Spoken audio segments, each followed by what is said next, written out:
আজকের কবিতা ক্ষুদ্র ঋণ গ্রামীণ ব্যাংক।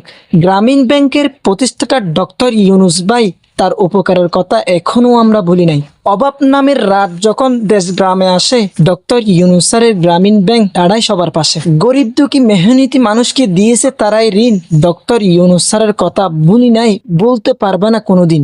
দুঃখী লোকের কালকাটিত দুঃখী জনমভর ক্ষুদ্র ক্ষুদ্র ঋণ নিয়েছিল কিস্তির উপর।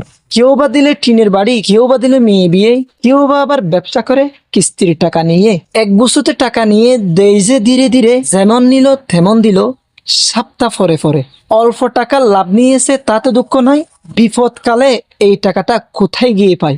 অভাবকালে ডক্টর ইউনুস দাঁড়ায় মোদের পাশে, তার টাকাতে গরিব দুঃখী মেহনতি মানুষ সবাই এখন হাসে।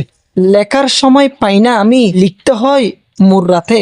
মেহনতি মানুষের বন্ধু ডক্টর ইউনুস, তোমায় ধন্যবাদ। লিখবো কত ছন্দ কথা,